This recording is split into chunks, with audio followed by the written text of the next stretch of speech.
watching. Hello, dear. Welcome to Feartells. Tonight's story may sound simple, just two siblings home alone. But what happened that night was something they never talked about again. Not to their parents, not to their friends, not even to each other. For almost 20 years, they buried it. Until last year, when the brother finally wrote it down and shared it online on a forum about strange experiences. And what he wrote is what I'm going to tell you tonight. So go ahead, dim your lights, put your headphones on, lock your doors, and stay close to me. Because this one happened in a normal American house on a normal American street to two kids who didn't do anything wrong. This actually happened. The brother's name was Tyler. He was 14 years old. The sister's name was Megan. She was 11. They lived in a small town in northern Indiana in a 2-story house on a quiet street. The kind of street where every house looks pretty much the same. White siding, 2-car garage, a basketball hoop in the driveway, a maple tree in the front yard. It was a Friday night in October of 2005. Their parents had gone out for dinner for their wedding anniversary. They were going to a restaurant in the next town over, about an hour away. They'd be home around 11, they said, maybe a little later. Their mom had left a frozen pizza in the freezer for them and $20 on the kitchen counter in case they wanted to order something else, and a list of phone numbers on the fridge, the restaurant, their grandma's house, the neighbor next door, 911. At first, it felt normal. Tyler and Megan were used to being home alone. They did it almost every weekend. Tyler was old enough to babysit by then. Megan was old enough not to need much babysitting. They got along, mostly. They had their fights, like all siblings do, but for the most part, they were close. They watched movies together, they played video games together, they had inside jokes that drove their parents crazy. That night, they were planning to watch a horror movie, something their parents probably wouldn't have let them watch if they were home, a movie they had rented from the Blockbuster down the street that afternoon. The movie was called The Ring. Tyler had seen it before with his friends. Megan hadn't. She'd been begging him for weeks to let her watch it with him, and that night, finally, he'd agreed. Their parents left around 6 o'clock. The kids ate the pizza around 7:30. They ate it on the living room floor, in front of the TV, with the lights off and a couple of cans of soda, the way you do when your parents are gone and you can do whatever you want. And around 7:30, they put the movie in. Now, if you've never seen The Ring, it's about a videotape that if you watch it, you get a phone call right after, and the voice on the phone tells you you're going to die in 7 days. And then, 7 days later, the girl from the videotape crawls out of the TV and kills you. It's a scary movie. It freaked Tyler out the first time he saw it, and he was excited to watch his little sister get freaked out by it too. That was the plan, but something was off. About 30 minutes into the movie, the phone rang. Now, this is the kind of detail that when I read Tyler's story online, I had to read twice because the timing was perfect. Too perfect. The kind of thing that happens in a horror movie, not in real life. But it happened. The phone rang in their house while they were watching a movie about a videotape that made the phone ring. Tyler said in his post that they both jumped and then they both laughed because, what are the odds? Megan picked up the phone because she was closer to it. She said hello, and then she just stood there, holding the phone to her ear, not saying anything. Tyler asked her who it was. She didn't answer. He asked her again. She held the phone out to him, and she said, "There's nobody there, just breathing." Tyler took the phone. He listened, and she was right. There was someone on the other end of the line just breathing, slowly, steadily, not saying anything. Tyler said hello a couple of times. The breathing didn't change. He hung up, and the kids stood there in the kitchen for a second, looking at each other, and then they both started laughing. Because it was probably just a wrong number, or a kid from school playing a prank, or one of Tyler's friends messing with him because they knew he was watching that movie that night. They went back to the living room. They pressed play on the movie, and about 20 minutes later, the phone rang again. This time, Tyler answered it, and again, there was nobody there, just breathing. He hung up, faster this time. He looked at Megan, and Megan wasn't laughing anymore. She said, "It's not funny anymore, Tyler. Tell whoever it is to stop." Tyler said it wasn't him. He said he didn't know who was calling. He said it was probably just a coincidence, but he didn't really believe that, and Megan didn't either. They paused the movie, they turned on the lights in the living room, and they sat there on the couch in a house that suddenly felt a lot bigger and a lot emptier than it had a minute before. The phone rang a third time about 10 minutes later. This time, Tyler picked it up, and before whoever it was could even start breathing, he said, "Stop calling here." And he hung up. The phone didn't ring again for about 30 seconds, and then it rang again. Tyler picked it up, and this time there was a voice on the other end. A man's voice, calm, quiet, not angry, not threatening, just calm. The voice said, "Don't hang up on me again, Tyler." And then the line went dead. Tyler said in his post that he stood there in the kitchen for a long time, holding that phone, not moving, because he was trying to figure out what just happened. The voice had said his name. Whoever was calling knew his name. Megan was watching him from the living room, and she said, "What did they say?" And Tyler lied to her. He said it was just a kid from school. They said sorry, they're not gonna call again. He didn't want to scare her. He hung up the phone, he went back to the living room, he sat down on the couch next to his sister, and he said, "Hey, you wanna just watch something else? Maybe we could watch a different movie?" Megan looked at him, and she said, "Why?" And Tyler said, "Because I don't really feel like watching this one anymore." But she could tell something was wrong. She'd known him her whole life. She could read his face the way only a sibling can. She said, "Tyler, who was on the phone?" And he didn't answer. And this is where things get strange, because while Tyler was trying to figure out what to say to his little sister, they both heard a sound upstairs, a footstep on the upstairs hallway right above the living room ceiling. Both of them looked up at the same time, and they didn't say anything for a few seconds because their parents weren't home and they were the only two people in the house, and they shouldn't have been anybody upstairs. Tyler said, "Did you go upstairs after dinner?" Megan said no. Tyler said, "Did you leave a window open?" Megan said no. Tyler said, "Are you sure?" Megan said, "I'm sure." And then they heard another footstep and another one walking slowly across the upstairs hallway from the direction of their parents' bedroom toward the top of the stairs. Tyler said in his post that his first thought was that it was a burglar,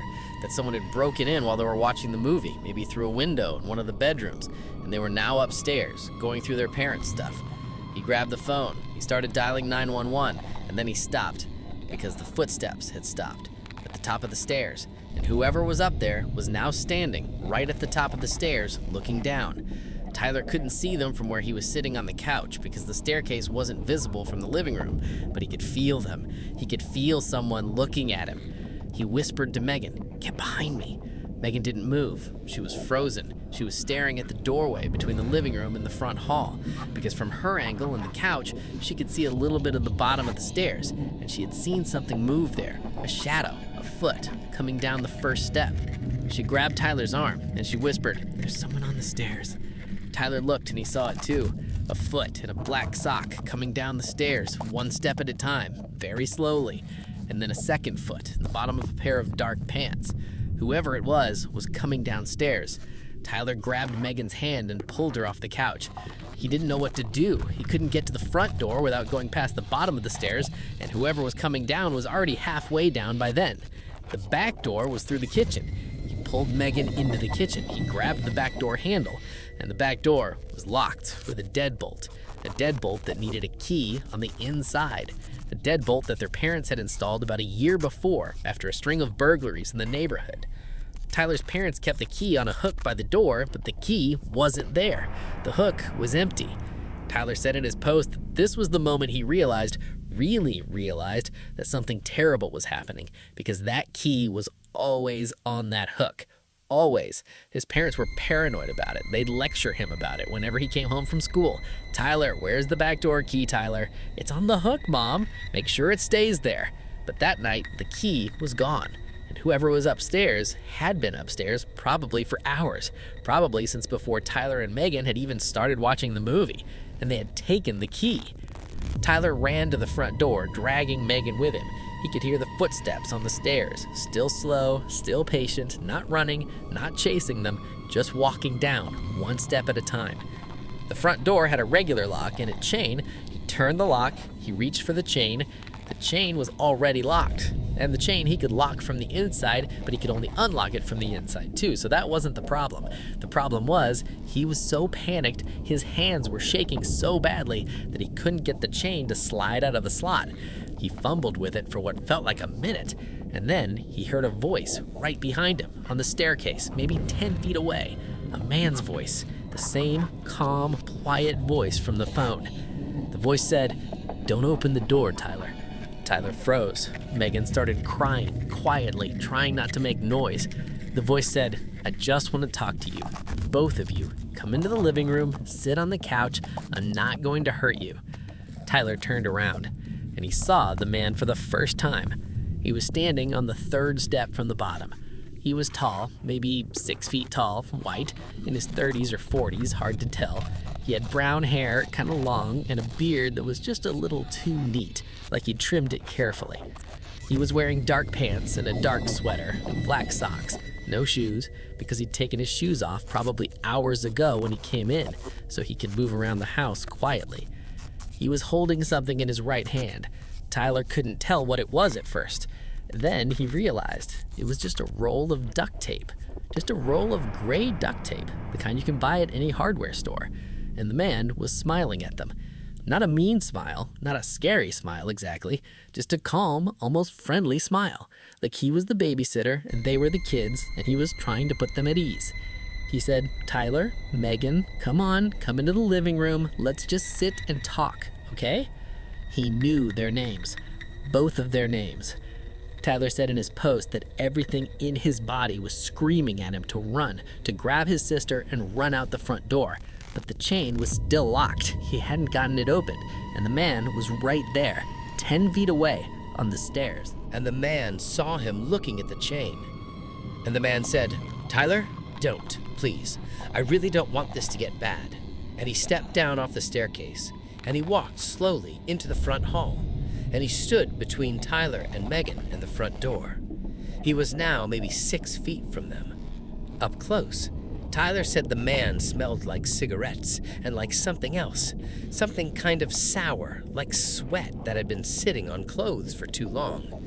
The man said, "Living room, both of you, now. Go sit on the couch." Tyler grabbed Megan's hand and they walked slowly into the living room, and they sat down on the couch right where they had been watching the movie a few minutes before. The TV was still on. The ring was still paused on the screen. The menu music was playing softly in the background. The man followed them into the living room. He pulled up the chair from the corner of the room, the one their dad always sat in to read the newspaper, and he set it about 6 feet in front of the couch, facing them. And he sat down. He set the duct tape on the coffee table next to him, and he just looked at them for a long time. Megan was crying still, but quietly, trying not to make him angry. Tyler was trying to think, trying to figure out what to do. The phone was on the kitchen counter, too far to reach, and even if he could reach it, he couldn't dial 911 fast enough before the man got to him. The front door was chained, he couldn't get out. The back door was locked, the windows were closed. Their neighbors were maybe 100 feet away on either side, but the houses were separated by yards and fences, and it was October, and everyone's windows would be closed. He was trapped. And the man just sat there, watching them, smiling that little calm smile. After about a minute, the man finally spoke. He said, "I bet you're scared. Don't be scared. I'm not gonna hurt you tonight. I just want to talk to you for a little while, and then your parents will come home and everything will go back to normal and you can go on with your lives, okay?" Tyler didn't say anything. Megan didn't say anything. The man said, "How old are you, Megan?" She didn't answer. He said, "Megan, how old are you? It's a simple question." She whispered, 11. He said, 11, that's a good age. You're right between being a little kid and being a big kid. That's a special time. Okay, and Tyler, I know you're 14. I've been watching your house for a while. I know a lot about your family." Tyler said his stomach turned over when the man said that, because that meant this wasn't random. This wasn't a burglar who got surprised by the kids being home. This was someone who had picked their family on purpose and who had been watching them for who knows how long. The man said, "Tyler, I want you to do something for me. I want you to look at me and I want you to listen to me very carefully. Can you do that?" Tyler looked at him. The man said, "Good. Now, here's what's going to happen. We're going to sit here for a few hours. I'm going to talk to you. I'm going to ask you some questions. You're going to answer them honestly. And when your parents come home, I'm going to leave. And you're going to tell them that everything was fine, that you watched a movie, that you ate pizza, and nothing happened. Do you understand?" Tyler nodded. The man said, "Megan, do you understand?" Megan nodded, still crying. The man said, "Good, okay, so let's just relax. Let's just talk. Are you guys hungry? Do you want me to make you something to eat?" Tyler shook his head. The man laughed a little, kind of softly, and he said, "Okay, suit yourself." And then he started asking them questions. Normal questions at first. What grade are you in? Do you like your teachers? What's your favorite subject? Do you have a lot of friends? What do you do on the weekends? He asked these questions in a kind, friendly tone, like a relative they hadn't seen in a long time, catching up on their lives.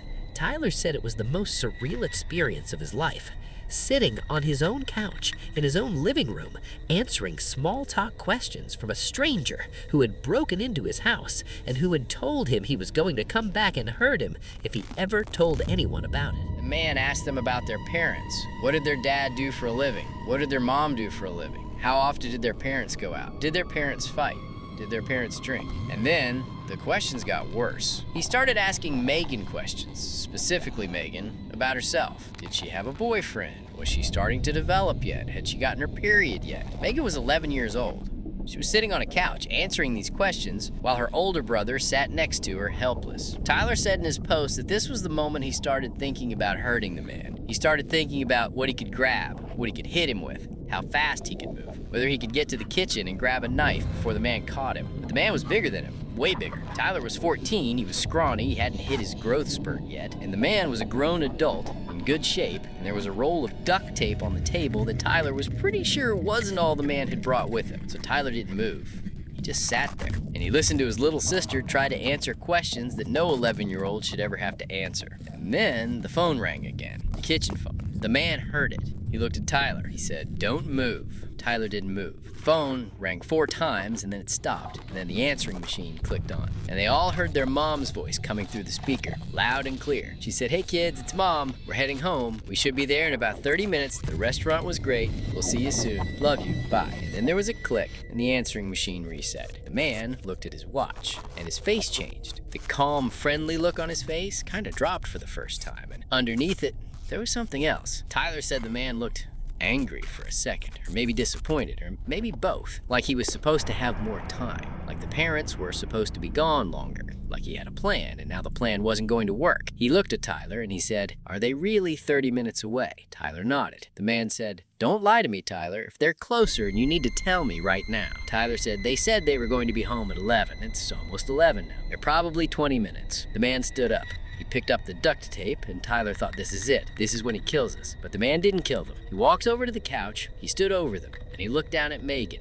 and he reached out his hand, and he touched her hair softly for a second, and he said, "Maybe another time, sweetheart." And then he walked out of the living room. He went into the kitchen. Tyler heard him open a drawer. He heard him moving around in there for about 30 seconds, and then he heard the back door open and close, and the man was gone. Tyler said he didn't move for a full minute, because he thought it was a trick. He thought the man was going to come back in, or that he was waiting in the kitchen, listening. And if Tyler ran for the phone, the man would come back and hurt them. But after about a minute, he got up. He walked into the kitchen, and the kitchen was empty. The back door was open, just a crack. The man had left it open on his way out. Tyler walked over to it. He looked outside. The backyard was empty. The man was gone. Tyler closed the back door. He saw the back door key sitting on the kitchen counter. The man had put it right where it belonged. Like he was telling them, "I was here, I'm in control, I can come back." Tyler locked the back door with the key. He went back to the living room. Megan was still on the couch, still not moving. Tyler sat down next to her, and he wrapped his arms around her. They both started crying, and they cried hard for about 10 minutes. And then they heard their parents' car pulling into the driveway, and Tyler whispered to Megan, "We can't tell them. He said he'd come back. We can't tell them, okay? We have to act like nothing happened." Megan nodded. She wiped her face on her sleeve. Tyler wiped his face on his sleeve. They turned the TV off, they turned the lights down, and when their parents walked through the front door 2 minutes later, Tyler and Megan were sitting on the couch watching the end credits of The Ring, looking like 2 kids who had just watched a scary movie together. Their mom asked them how the night was. Tyler said it was fine. She asked them if they hate the pizza. Tyler said they did. She asked them how the movie was. Megan said it was scary. Their mom laughed and said she could tell because Megan looked like she'd been crying. Megan smiled a little and said she'd been kind of scared. And their parents went upstairs to bed. They didn't notice anything wrong. They didn't notice that the back door key was sitting on the counter instead of on the hook. They didn't notice that the chair from the corner of the living room had been moved. They didn't notice the smell of cigarettes that was still in the front hall. And Tyler and Megan didn't say a word. For almost 20 years, they didn't say a word. Now, I want you to think about that for a minute.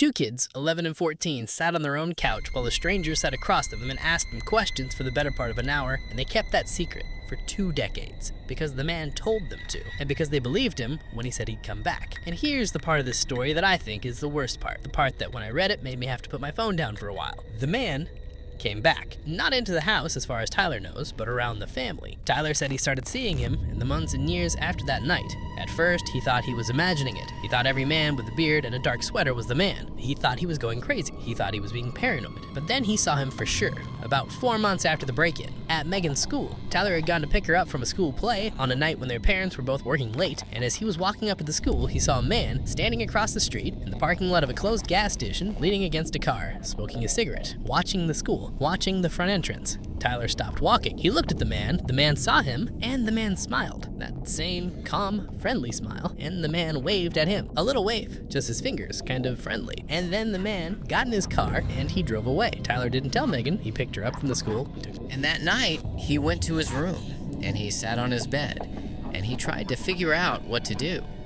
He couldn't tell his parents, because if he told his parents, the police would get involved, and the man had said he'd come back.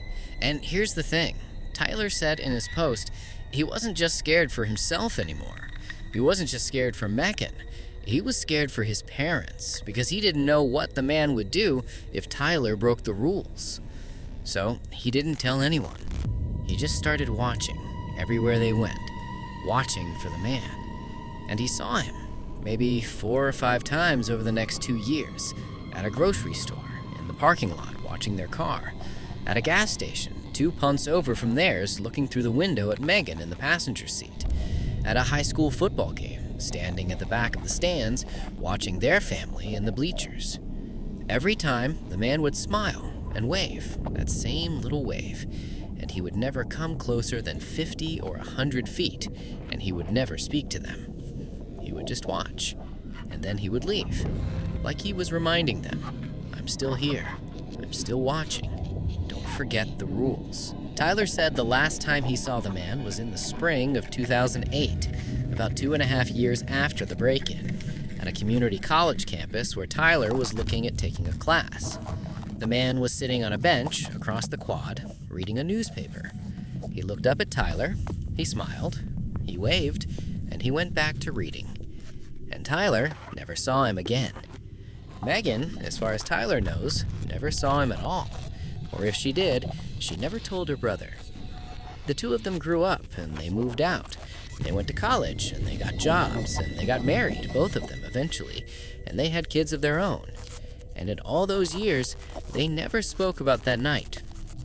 They saw each other for holidays, they sat at the same dinner table with their parents, and they laughed at the same family jokes, and they never, ever talked about what had happened in October of 2005, when they were 11 and 14 years old, and they had been alone in their house with a stranger for an hour while their parents were at a restaurant. Until last year. Tyler said in his post that he finally decided to tell someone because he needed to, because the secret had been sitting inside him for almost 20 years and it was eating him up.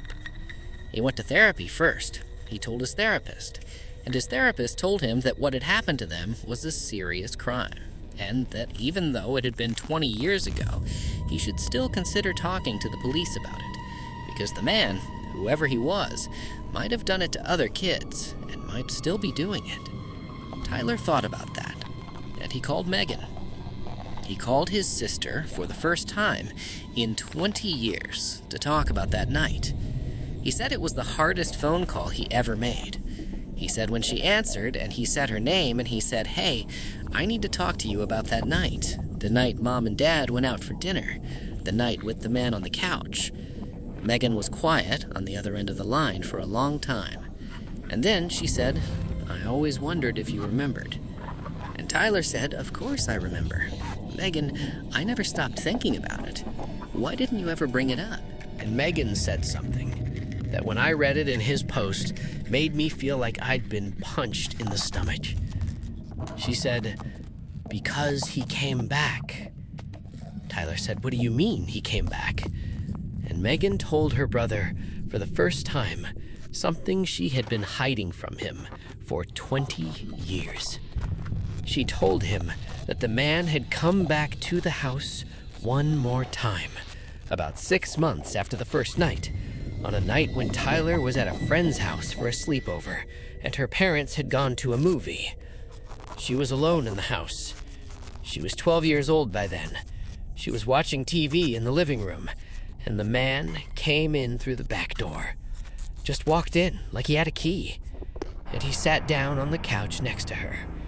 And he didn't hurt her, not really, not the way you might be thinking. He just sat next to her for about an hour and talked to her about her life, about school, about boys, about her body. And then he told her that he was glad she had kept their secret, and that he wanted her to keep it forever, and that if she ever told anyone, even her brother, he would know, and he would come back. And then he left, and Megan kept that secret for 20 years. She didn't even tell her therapist. She didn't tell her husband. She didn't tell Tyler. Until that phone call last year, when her brother finally brought it up first. And after they got off the phone that night, they decided, together, that they were going to call the police. 20 years later, they were going to report it. And they did. The police took the report seriously. They opened a cold case investigation. They pulled records from the neighborhood. They looked at sex offender registries from the area at the time. They tried to find someone who matched Tyler and Megan's descriptions of the man. And here's what they found. Or rather, here's what they didn't find. They didn't find the man. There was no record of any break-ins on that street, in that neighborhood, on that night. Nobody else reported anything strange. There were no reports of a man with a beard, dark hair, dark clothes, hanging around schools or grocery stores or football games at the times Tyler has seen him. There was no DNA, of course. Too much time had passed, and the family had cleaned the house thousands of times since the 20 years since. The investigation went nowhere, and the police told Tyler and Megan that while they believed them, they didn't have any leads. They didn't have any way to identify the man, and unless he came forward, or unless someone else reported a similar incident, they probably weren't going to catch him. Tyler said in his post that the investigation has been open for about a year now, and nothing has come of it. But here's the part I want to leave you with. The part of this story that's the worst part of all. A few months after Tyler made his report to the police, he posted his story online on a forum about strange experiences, because he wanted to warn other people, and because he wanted to see if anyone else had a similar story, anyone else who might have been visited by the same man. And he got a comment on his post from an anonymous account that had only been created the day Tyler made his post. The comment said only one thing. It said, "Hi, Tyler. You weren't supposed to tell." And that was all it said. Tyler tried to message the account, but the account had been deleted by the time he tried, and he hasn't gotten any other comments like that since. But he says in the post that he hasn't slept right since he saw that comment. That every night he checks all the doors and windows in his house twice. That every time his phone rings from a number he doesn't recognize, his hands shake. That every time he sees a man with a beard and a dark sweater leaning against a car somewhere, he feels his stomach drop. Because the man could still be out there. He'd be in his 50s or 60s by now, but he could still be out there, and he could still remember, and he could still know exactly what house Tyler grew up in, exactly what house Megan grew up in, exactly what their parents look like, and he could still come back. So tonight, when you turn off the lights, when you check the locks one more time, when you say goodnight to the people you live with, and you settle into bed, just remember. Tyler and Megan locked their doors that night in October of 2005. Their parents had locked the doors before they left for dinner, and the man got in anyway. He was already inside before they ever started watching the movie. He was upstairs in their parents' bedroom or in a closet or under a bed for hours, listening to them eat pizza, listening to them laugh, listening to them put a movie on, just waiting for the right moment to come down the stairs and introduce himself. So if you ever find yourself alone at home and you hear a footstep upstairs that you can't explain, don't tell yourself it's the house settling. Don't tell yourself you're imagining things. Don't tell yourself you're being paranoid. Get out. Take whoever you love with you and get out. Because some nights you were never really alone in the first place, and some men sit on your couch long before you ever sit down on it, watching the room, memorizing the layout, picking out the chair they're gonna sit in when you finally come home. Thank you for listening to Fear Tales. Sleep well tonight, dear listener. Check your locks, check your closets, check under your beds. And if you live with someone you love, hold them a little closer tonight. Because Tyler and Megan grew up, and they got married, and they had families of their own, and they thought they were safe for 20 years, until they found out that a man they'd never named had been watching them the whole time. Some stories don't end. They just wait on a couch, in a living room, in a house that locks its doors at night, patient, quiet, smiling for somebody to come home. Good night, dear listener. Sleep well, if you can.